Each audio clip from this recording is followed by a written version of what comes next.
हाय दोस्तों, बहुत बहुत स्वागत है लोग राधे जीएस इनसाइड में।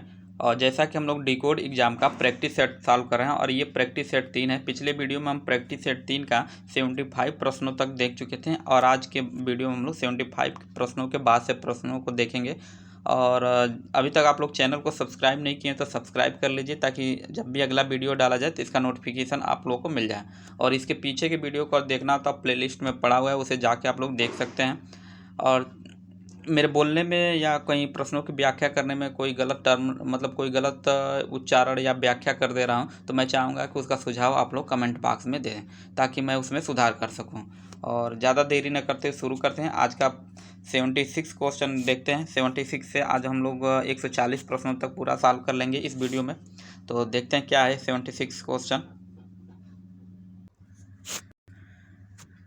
देखिए 75 क्वेश्चन तक हम लोग कर चुके थे पिछले वीडियो में और आज देखते हैं कि 76 प्रश्न क्या कह रहा है। ये 76 कह रहा है कि निम्नलिखित में से कौन सा युग्म सही सुमेलित नहीं है। तो पूछा है कि इसमें कौन सुमेलित नहीं है। दिया कि फोटोवोल्टिक प्रभाव की अवधारणा को किसने दिया था, तो एडमंड बेकचरल ने। तो ये क्या है, कथन सही है। उसके बाद नीचे ऑप्शन बी कि प्लेट विवर्तनिका की अवधारणा किसने दिया था, तो अल्फ्रेड वेगनर ने। ये भी सही है। नेक्स्ट है कि एलसीडी का आविष्कार किसने किया था, तो जॉर्ज एच हेलमियर ने। तो ये भी क्या है, सही है। और 3 ऑप्शन ए बी सी सही होगा। तो अब देखते हैं कि डी तो इसे भी गलत होना चाहिए, लेकिन देखते हैं कि माइक्रोवेव ओवन का आविष्कार किसने किया था, डेनिस पेपिन दिया इसमें। लेकिन जो माइक्रोवेव ओवन का जो आविष्कार था उसको किया था किसने, चार्ल्स।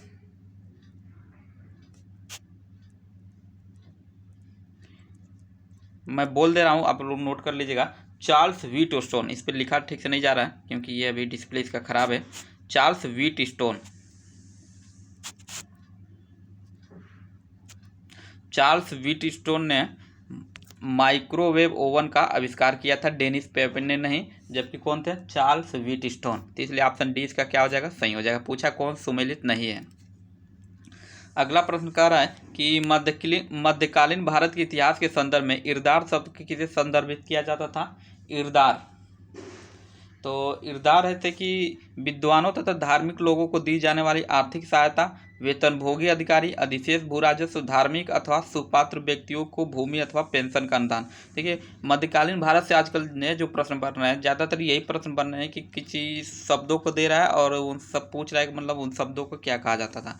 तो इसमें आप क्वेश्चन नंबर 77 है कि इरदार के संदर्भ में विद्वानों तथा धार्मिक लोगों को दी जाने वाली आर्थिक सहायता होती थी। इरदार क्या होता था, विद्वानों तथा धार्मिक लोगों को दी जाने वाली आर्थिक सहायता। इसलिए ऑप्शन ए इसका क्या है, सही है। और यहीं पे थोड़ा बहुत वेतनभोगी अधिकारी को देखें तो इसके लिए कहा जाता था क्या, वजहदार। वजह इसके लिए होता था वजहदार। और अधिशेष जो भू राजस्व वसूलते थे उनको फवाजिल बोलते थे, उनको फवाजिल। और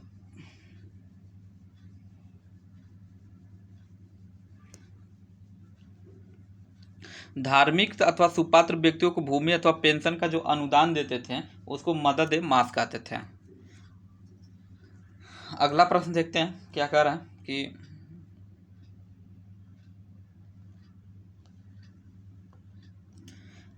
सूची 1 को सूची 2 से सुमेलित कीजिए। सूची 1 को सूची 2 से सुमेलित कीजिए तथा नीचे दिए गए सही उत्तर का जांच कीजिए, मतलब चयन कीजिए। तो भारत के जल पुरुष, भारत के वन पुरुष, भारत के टाइगर मैन, भारत के डॉल्फिन मैन। तो इसको सुमेलित करना है। अब देख लेते हैं क्या कह रहा है। हिंदी और ऑप्शन इसका एक कूट एक साथ नहीं आएगा, इसलिए हम लोग इंग्लिश में ही देख लेते हैं। तो वाटरमैन ऑफ इंडिया अर्थात भारत के जल पुरुष किसको कहा जाता था, राजेंद्र सिंह को। तो ए से किस में सम्मिलित होगा, ए का थर्ड में। उसके बाद फॉरेस्ट मैन ऑफ इंडिया अर्थात भारत के वन पुरुष, तो ये होते थे जादव मोलाई। ये जादव मोलाई के वो पायोंग, जादव मोबाइल पायोंग अर्थात बी का किससे सम्मिलित होगा, वन से सम्मिलित होगा। नेक्स्ट है tiger man of India. Tiger man India यानी कि भारत के टाइगर मैन किसको कहा जाता है, तो कैलाश सांखला को। सी का किससे सम्मिलित होगा, 4 से। और डी का तब बचा है क्या, 2, अर्थात डी का 2 से सम्मिलित हो जाएगा।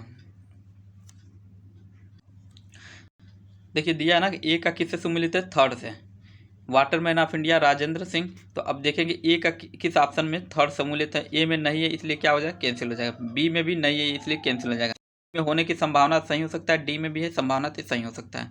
नेक्स्ट है फॉरेस्ट मैन ऑफ इंडिया, तो ये क्या है, फॉरेस्ट मैन ऑफ इंडिया जो है जादव मोलाई पायोंग, तो बी का किससे सुमिलित है, वन से, इसलिए ऑप्शन डी में ही बी का वन केवल सुमिलित है, इसलिए आगे देखने की जरूरत नहीं है। ऊपर वाला ए और बी तो पहले से कैंसिल था, बी का इसमें सी में ऑप्शन में बी का 4 दिया इसलिए ये भी कैंसिल हो गया, और ऑप्शन नंबर डी इसका क्या हो जाएगा, सही हो जाएगा।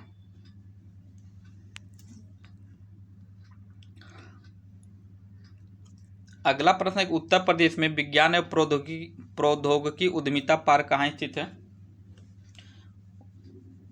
लखनऊ में, संडीला में, कानपुर में, उन्नाव में, तो इसका सही आंसर हो जाएगा ऑप्शन नंबर सी कानपुर। उत्तर प्रदेश में विज्ञान एवं प्रौद्योगिकी उद्यमिता पार्क स्थित है कहाँ, कानपुर में स्थित है। नेक्स्ट प्रश्न है कि निम्नलिखित घटनाओं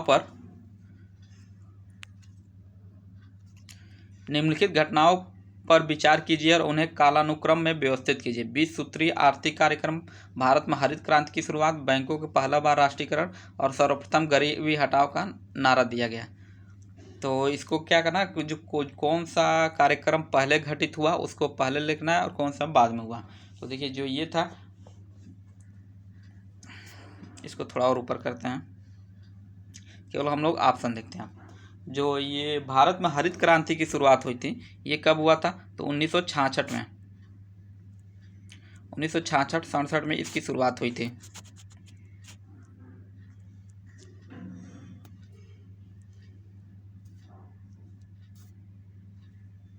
नेक्स्ट है कि बैंकों का जो पहली बार राष्ट्रीयकरण हुआ तो ये कब हुआ था, 1969 में।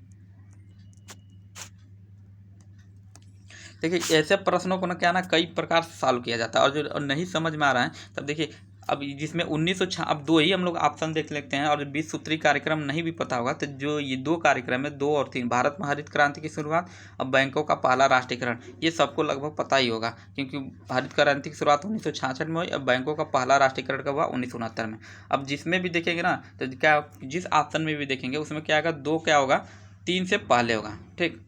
अब जिस ऑप्शन को भी देखेंगे 2 क्या होगा, 3 से पहले होगा। अब देखेंगे ऑप्शन ए में 2 3 से पहले है तो सही हो सकता है, सी में पहले नहीं है इसलिए कैंसिल हो जाएगा, ये डी में भी है तो ये भी सही हो सकता है, बी में भी है तो ये भी सही हो सकता है।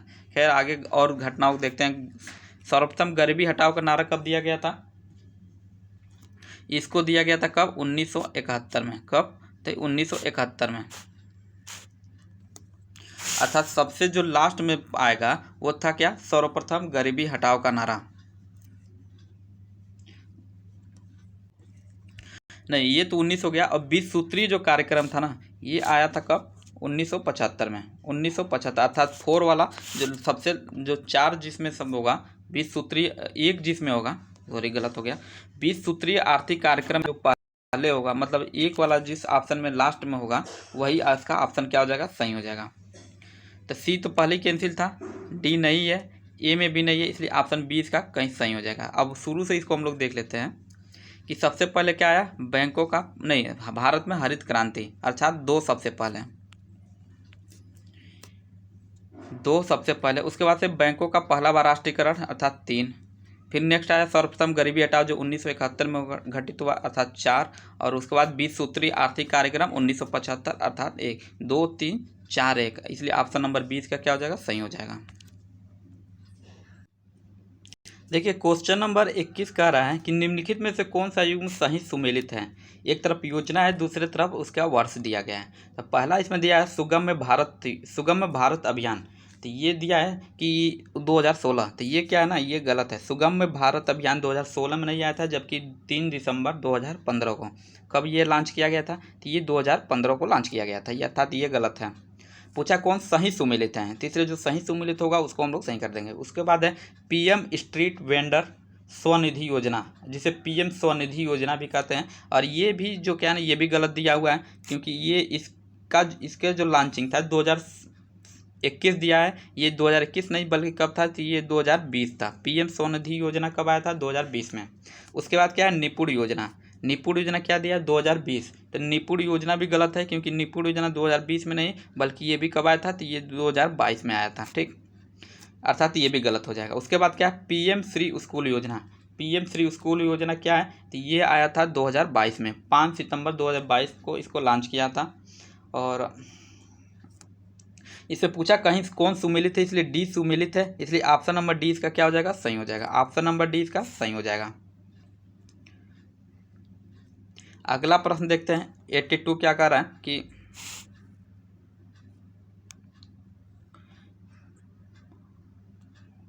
भारत के निम्नलिखित जलप्रपातों के संदर्भ में सूची 1 को सूची 2 से सुमेलित कीजिए तथा नीचे दिए गए कूट से सही का उत्तर का चयन कीजिए।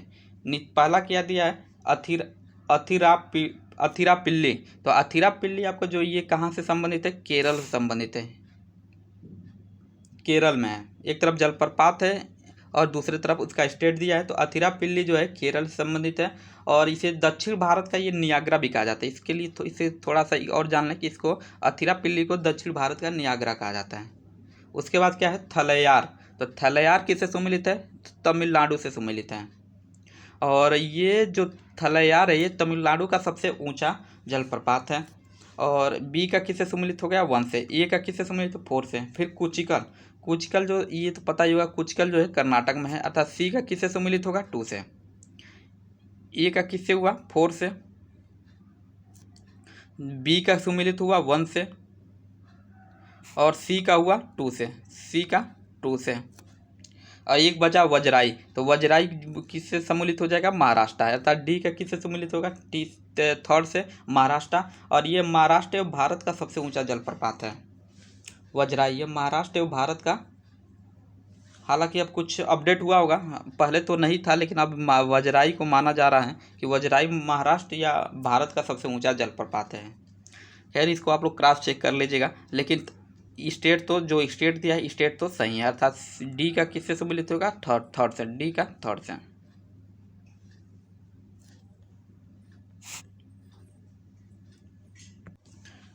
इसलिए इसका सही आंसर हो जाएगा ऑप्शन नंबर ए,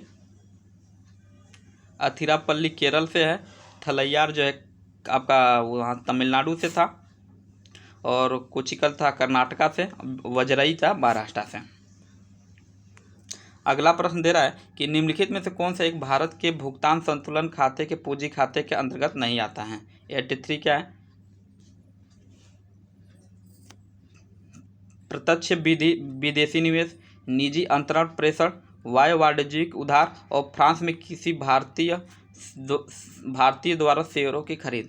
पूछा है कि निम्नलिखित कौन सा एक भारत के भुगतान संतुलन खाते पूंजी के अंतर्गत नहीं आता है। तो इसका सही आंसर हो जाएगा ऑप्शन नंबर बी, निजी अंतरण प्रेषण। भुगतान संतुलन खाते पूंजी के पूंजी खाते के अंतर्गत नहीं आता है, तो क्या नहीं आता है, निजी अंतरण प्रेषण। और ये है कि ये चालू खाते, ये भुगतान संतुलन के चालू खाते के अंतर्गत ये दर्ज किया जाता है। ऑप्शन नंबर बी, निजी अंतरण प्रेषण। अगला प्रश्न देखते हैं क्या कह रहा है कि निम्नलिखित में से कौन सा जीव ग्रीष्म निष्क्रियता करता है। निम्नलिखित में से कौन सा जीव ग्रीष्म निष्क्रियता करता है। तो इसका सही ऑप्शन ए में दिया है सैलामेंडर, कंगारू चूहा, भालू और चमगादड़। तो इसका सही आंसर हो जाएगा ऑप्शन नंबर ए, सैलामेंडर। पूछा है कौन सा जीव ग्रीष्म निष्क्रियता करता है, तो सही आंसर हो जाएगा सैलामेंडर।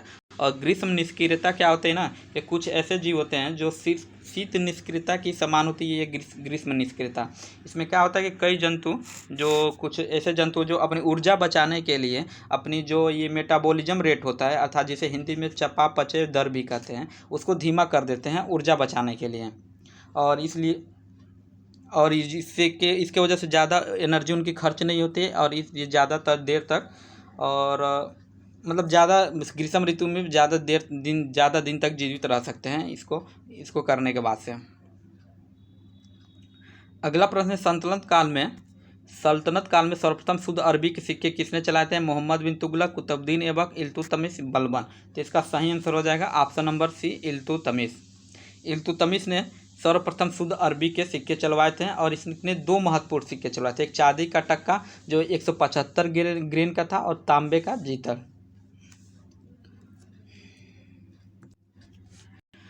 ऑप्शन नंबर सी इसका क्या हो जाएगा, इल्तुतमिश सही है। अगला प्रश्न देखते हैं क्या कह रहा है कि सूची 1 को सूची 2 से सुमेलित कीजिए तथा नीचे दिए गए कूट से सही उत्तर का चयन कीजिए। एक तरफ राज्य है, दूसरे तरफ विधानसभा सीटें हैं। इसको इंग्लिश में देखते हैं क्योंकि इंग्लिश और ऑप्शन एक साथ आ जाएगा।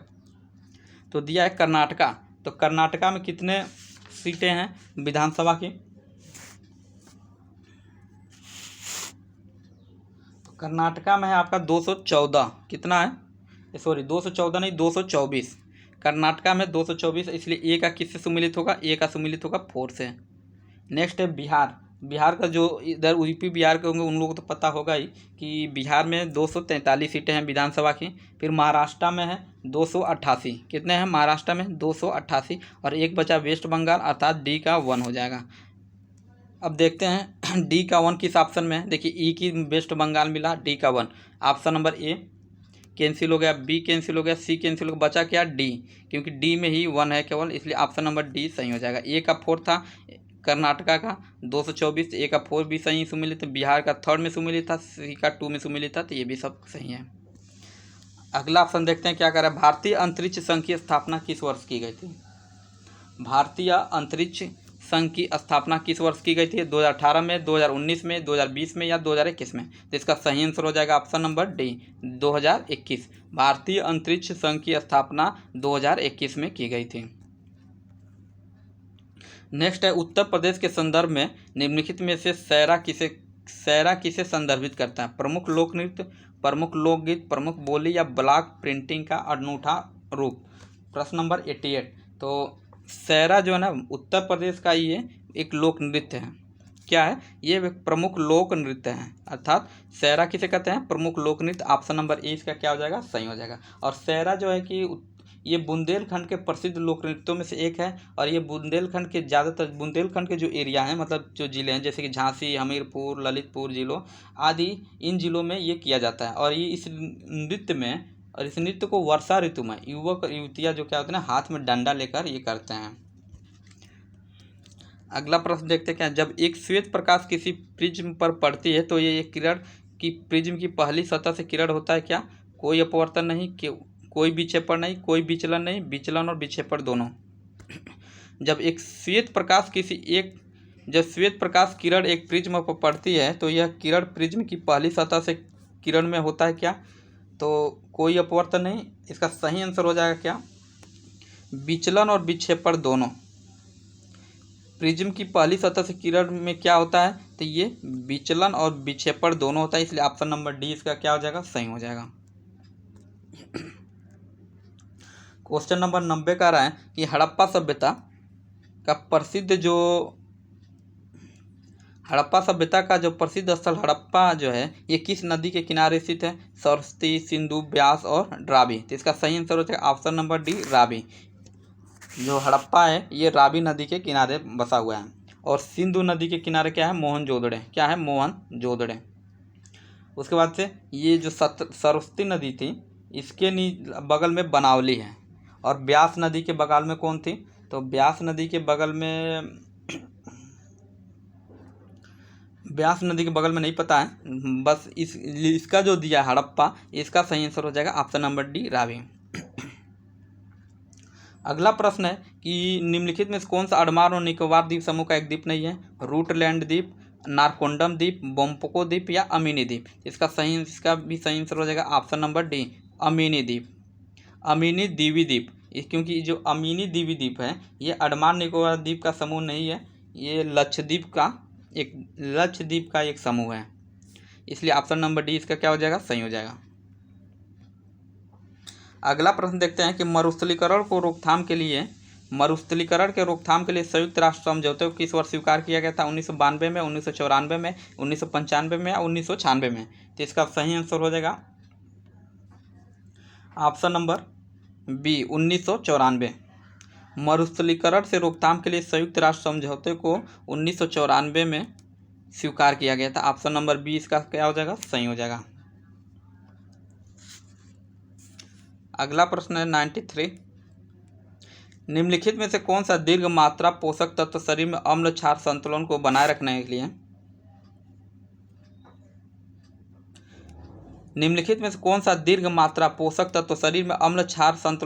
रखने के लिए कार्य करता है? कौन सा है? ये सोडियम है, पोटेशियम है, मैग्नीशियम है, क्लोरीन है। तो इसका सही आंसर हो जाएगा ऑप्शन नंबर ए, सोडियम। ये दीर्घ मात्रा पोषक तत्व शरीर में अम्ल क्षार संतुलन को बनाए रखने में कार्य करता है, क्या? सोडियम।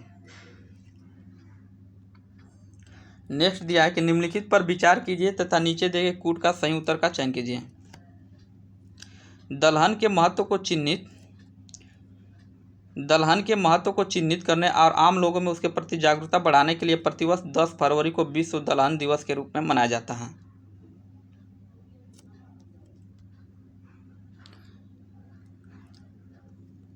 तो पहला जो कथन है क्या है? सही है, क्योंकि 10 फरवरी को विश्व दलहन दिवस मनाया जाता है। अगला है कि विश्व दलहन दिवस का प्रस्ताव संयुक्त राष्ट्र महासभा में कोट डी आइवरी द्वारा रखा गया था। तो दूसरा कथन क्या है? ये दूसरा कथन क्या है? गलत है, गलत है, सही नहीं है, गलत है, क्योंकि इसको संयुक्त राष्ट्र महासभा में कोट डी आइवरी द्वारा नहीं रखा गया था, बल्कि इसका प्रस्ताव जो अफ्रीकी देश बुर्किना फासो ने रखा था। बुर्किना फासो ने इसका प्रस्ताव रखा था, इसलिए पहला कथन ही केवल क्या हो जाएगा? सही हो जाएगा। अब देखते हैं पहला कथन किस में है, तो ऑप्शन नंबर बी में है। ऑप्शन नंबर बी में है पहला कथन, इसलिए क्या हो जाएगा? सही हो जाएगा। जो विश्व दलहन दिवस को मनाया था 10 फरवरी को। अगला प्रश्न है, किस प्रकार का टीका डिप्थीरिया से बचाता है? 95 कह रहा है कि किस प्रकार का टीका डिप्थीरिया से बचाता है? टाकिस्वाइड, लाइव अटेन्यूएटेड, या mRNA, या वायरल वेक्टर। तो इसका सही आंसर हो जाएगा क्या? Option number A. Option number A इसका हो जाएगा टाकिस्वाइड। टाकिस्वाइड जो है डिप्थीरिया से बचाता है। और जो डिप्थीरिया रोग है ये एक जीवाणु जनित रोग, संक्रामक बीमारी है, और ये लगभग 2 वर्ष से लेकर 11 वर्ष तक के बच्चों में ज़्यादातर होता है। और ये क्या होता है, बैक्टीरिया एक प्रभावशाली विषाक्त पदार्थ बनाता है, जिससे इससे शरीर के जो ऊतक होते हैं उनका नुकसान होता है। और डिप्थीरिया के परीक्षण के लिए कौन सा टेस्ट कराया जाता है? तो स्वैब टेस्ट कराया जाता है।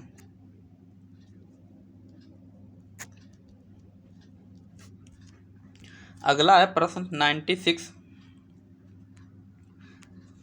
सूची 1 को सूची 2 से सुमिलित कीजिए और नीचे दिए गए कूट से सही उत्तर का चयन कीजिए। एक अपराधनात्मक स्थल रूप है, दूसरा कारक है। तो युवाला, स्टैक, नूनाटक और इंसेलबर्ग। तो इसको देखते हैं कौन किससे सुमिलित है। तो युवाला क्या है ना, युवाला एक भूमिगत जल से संबंधित है। किससे? भूमिगत जल से, अर्थात ए का किससे हो जाएगा? टो से। ए का किससे मिला? टू। उसके बाद स्टैक, तो स्टैक जो है ये सागरीय जल से संबंधित। किससे? सागरीय जल से, इसलिए बी किससे मिला? बी मिला आपका 1 से। नेक्स्ट है नूनाटक। तो नूनाटक जो है ये हिमनद से संबंधित है, अर्थात सी का किससे मिला? 4 से। और उसके बाद से इंसेलबर्ग, एक ही बचा है पवन, तो ये का किससे हो जाएगा? इंसेलबर्ग किससे हो जाएगा? पवन से, अर्थात डी का किससे मिला? 3rd से। अब देखते हैं किससे सुमिलित कौन है। डी का सुमिलित, ए का 2, बी का 1, सी का 4 और बी का 3rd। तो इसका सही आंसर हो जाएगा ऑप्शन नंबर बी।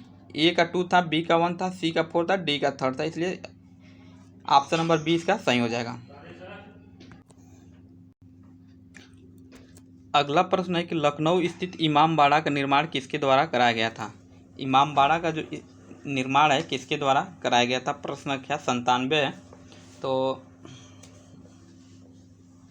इसका सही आंसर है नवाब शुजाउद्दौला, नवाब मोहम्मद अली शाह, नवाब आसिफुल्लाह या वाजिद अली शाह। तो इसका सही आंसर हो जाएगा नवाब आसिफुद्दौला। ये जो इमामबाड़ा था इसके निर्माण कब कराया गया था? नवाब आसिफुद्दौला ने कराया था। ऑप्शन नंबर सी इसका क्या हो जाएगा? सही हो जाएगा। नवाब आसिफुद्दौला ने इमामबाड़े का निर्माण कराया था। और इसी इमामबाड़े को क्या ना भूल भुलैया भी कहा जाता है। अगला प्रश्न देखते हैं क्या है कि नीचे 2 कथन दिए गए हैं। 98 प्रश्न है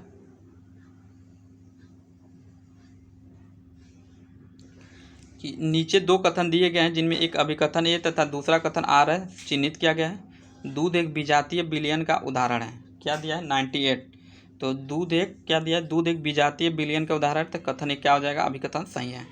इसमें वसा, प्रोटीन, लैक्टोज, खनिज पदार्थ तथा अन्य अवयव एक साथ पाए जाते हैं। ये भी क्या है? सही है। और ऑप्शन क्या दे रहा है कि देखिए, अब पूछा इससे प्रश्न जानते हैं कि पूछा कौन दोनों सही है और सही व्याख्या कर रहा है कि नहीं आर, तो इसका सही जाएगा दूध एक विजातीय विलयन का उदाहरण है। और इसके आगे क्या करना है, क्योंकि लगा देंगे, क्योंकि इसमें वसा, प्रोटीन, लैक्टोज, खनिज पदार्थ तथा अन्य अवयव एक साथ पाए जाते हैं, तो ये भी, और मतलब कारण भी सही है और लग रहा है कि व्याख्या भी सही कर रहा है, इसलिए इसका ऑप्शन नंबर ए इसका क्या हो जाएगा, सही हो जाएगा। ऑप्शन नंबर ए इसका सही हो जाएगा, क्योंकि ए और दोनों ए तथा आर सत्य है और आर ए की सही व्याख्या कर रहा है।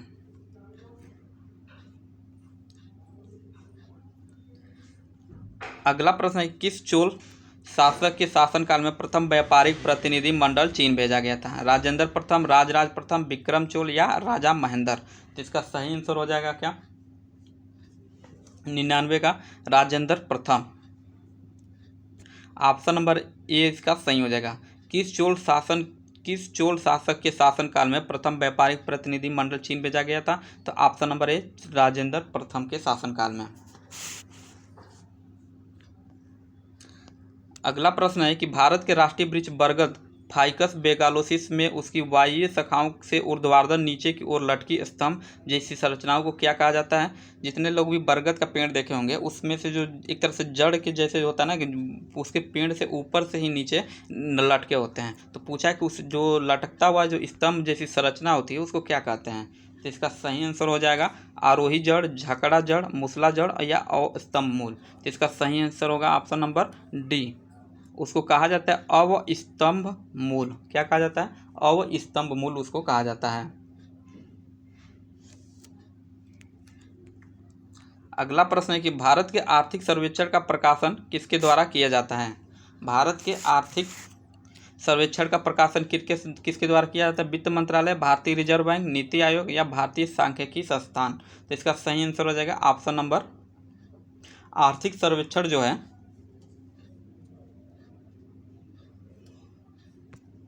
तो जो सर्वेक्षण है ये वित्त मंत्रालय के द्वारा जारी किया जाता है। ऑप्शन नंबर ए इसका क्या हो जाएगा, सही हो जाएगा, वित्त मंत्रालय। आर्थिक सर्वेक्षण किसके द्वारा जारी किया जाता है? वित्त मंत्रालय के द्वारा जारी किया जाता है। अगला प्रश्न यहाँ से अब रीजनिंग का आ गया, दिया है कि निम्नलिखित में से एक असंगत अक्षर समूह ज्ञात कीजिए। देखिए, रीजनिंग के ऐसे जो कोडिंग डिकोडिंग वाले जो प्रश्न होते हैं इसको सॉल्व करने के लिए सबसे पहले जरूरी है कि जितने भी क्रम आते हैं, ए का किस क्रम पे आएगा, बी का क्रम आएगा, एन पे कौन से क्रम पे आएगा, ये क्रम आपको कंठस्थ होना चाहिए, तो तभी प्रश्न ज़्यादा से ज़्यादा जल्दी से जल्दी आसानी से सॉल्व हो जाएंगे। तो अब देखते हैं इसका क्या दे रहा है, WZX, LON, ADC और FHG। देखिए, कुछ प्रश्नों में मैं चाहूँगा कि जल्दी जल्दी बस आंसर बता दूँ, आप लोगों को सॉल्व कर लीजिएगा, क्योंकि समय बहुत कम है और मैं चाहूँगा कम समय में ज़्यादा से ज़्यादा प्रश्न बस देख सकें। तो देखिए क्या है, ऑप्शन नंबर ए को इसमें पूछा कौन असंगत है, तो डब्लू का क्या, डब्लू का जो आपको पता होगा, डब्लू का कितना होता है, 23 होता है, क्रम संख्या कितना होता है, 23। और जो दिया है ना ये WZX, तो क्या किया है कि डब्लू में 3 जोड़ा है, ठीक, और 1 घटा दिया है, सब में यही हुआ है, क्योंकि 23 में 3 जोड़ेंगे तो कितना होता है 26, और 26 कितना होता है जेड का होता है, और उसमें से 1 घटा देंगे तो एक्स का आ जाएगा, यानी कि जो भी संख्या है उसमें 3 जोड़ा है और उसके बाद एक क्या किया है, माइनस कर दिया है, और माइनस करने के बाद से जो संख्या आ रही है आगे वाला वही है, क्योंकि एल दिया है तो एल का कितना होता है 12 होता है, ठीक, और उसमें क्या जोड़ा है 3, 12 3 कितना हो जाएगा 15, और 15 किसका संख्या क्रम होता है, ओ का होता है, 15 क्या होता है, ओ होता है, इसलिए ओ है। उसके बाद से ओ में से 1 घटा दिया है, मतलब 15 में से 1 घटा दिया है, कितना आ गया तब 14, 14 किसका होता है 14 होता है यन का है, इसलिए यन आ गया। इसी तरह से ये भी है, ए में क्या किया है, A1 होता है और इसमें +3 जोड़ दिया है तो कितना आ जाएगा 4 आ जाएगा, 4 किसका डी का, और -1 कर दिया है इसलिए सी आ गया। लेकिन जो ऑप्शन नंबर डी है इसमें क्या किया ना, अगर यफ देखें तो 6 को 3 जोड़ें तो कितना हो जाएगा 9 हो जाएगा, और 9 में से 1 घटाएंगे तो कितना हो जाएगा 8 हो जाएगा, और यहाँ पर इसके अकॉर्डिंग IH होना चाहिए जो कि जी है, इसलिए ये ऑप्शन नंबर डी इसका क्या है, सही है, ऑप्शन नंबर डी इसका सही है।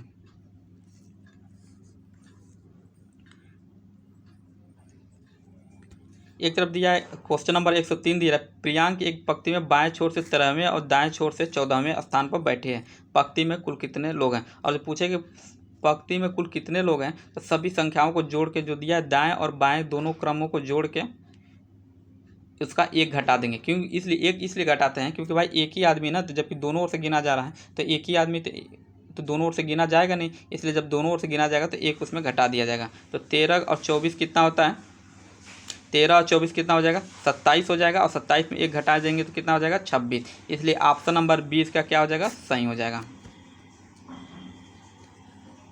1 मिनट। अगला प्रश्न है कि यदि किसी कूट भाषा में आइडियल IDEAL को 94 51 21 945121 लिखा जाता है और TRUTH ट्रुथ को 0281122028 लिखा जाता है, तो इंजॉय ENJOY को क्या लिखा जाएगा। देखिए इसका कहें पहले ही कहें कि कोडिंग डिकोडिंग जितना भी प्रश्न होगा उसको सभी को आप लोगों को जो ए का बी का मतलब सभी का क्रम याद जरूर होना चाहिए। तो इसमें जो ट्रिक दिया है, आइडियल का कितना होता है, क्रम संख्या 9 होता है, इसलिए देखिए 9 दिया है। डी का कितना होता है, 4 होता है, तो 4 दिया है। ई का कितना होता है, 5 होता है, 5 दिया है। ए का कितना होता है, 1 है, तो 1 दिया है। और यल का कितना होता है, यल का होता है आपका 12 होता है। इस लेकिन देखिए जो दहाई का जो भी संख्या शब्द जो दहाई में आ जा रहे हैं उसको उसके क्रम को उल्टा कर दिया है। 21 जो यल का 12 होता है ना, तो इसको कर दिया कितना, 21 कर दिया है। ठीक, इसी अकॉर्डिंग यहाँ पे ट्रूथ का भी दिया है। ट्रूथ का कितना हो जाएगा, 20 होता है, लेकिन इसको 0 दे दिया है। 20 को क्या लिख दिया है, 02 लिख दिया है, अर्थात उल्टा करके लिख दिया है। इसी तरह से मतलब जो इकाई में जो आ रहा है उसको सीधा लिखा है और वो तो सीधा रहेगा ही, उसको क्या उल्टा कर सकते हैं, लेकिन जो दहाई का है उसको उल्टा कर दिया है। तो इसी अकॉर्डिंग इंजॉय को देख लेते हैं क्या हो जाएगा। ई का कितना होता है, 5 होता है। एन का कितना होता है, 14 होता है। ठीक, तो 14 को कितना लिख देंगे, 14 को 41 लिखेंगे, कितना 41 लिख देंगे। उसके बाद जे का कितना होता है, जे का होता है 15 होता है, नहीं जे का 10 होता है, ये जो हाँ जे का क्या होता है, 10 होता है। तो 10 को क्या लिखेंगे, 01 लिख देंगे। ठीक, 01 लिख देंगे। उसके बाद ओ का कितना होता है, 15, तो 15 को क्या लिख देंगे, 51 51 लिख देंगे। और वाई का कितना होता है,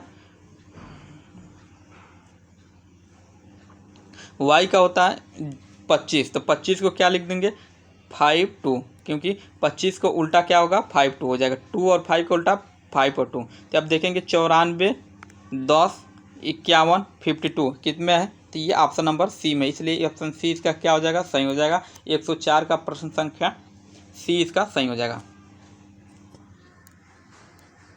अगला है कि दी गई सारणी, क्वेश्चन संख्या 105 है कि दी गई सारणी में प्रश्नवाचक चिन्ह के स्थान पर कौन सी संख्या होगी। एक तरफ कॉलम में दिया 7 3 2 1 14 3 और 6 1 और नीचे क्या है, प्रश्नवाचक चिन्ह है। इसको लगाया इस तरह से कि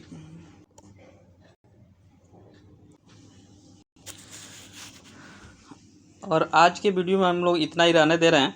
और क्योंकि हम सोचे थे कि पूरा प्रश्नों को सॉल्व कर देंगे, लेकिन क्या है कि जहाँ आ रहे हैं अगल बगल काफ़ी आवाज़ हो रही है, तो इसका जो आवाज़ है उसका भी इस मोबाइल मतलब रिकॉर्ड हो रहा होगा। तो मैं नहीं चाहता हूँ कि काफ़ी जो अनर्गल यूज है वो है। तो थोड़ी देर इसके आगे के बाद से हम लोग नेक्स्ट वीडियो में देखेंगे। तो आज के लिए इतना ही। चैनल को सब्सक्राइब नहीं किए हो तो सब्सक्राइब कर लीजिए, ताकि जब भी अगला वीडियो डाला जाए तो नोटिफिकेशन इसका मिल जाए। और अगली बार से हम कोशिश करेंगे कि एक टेस्ट सीरीज लगभग 2 दिन में हर हालत में कंप्लीट हो जाए।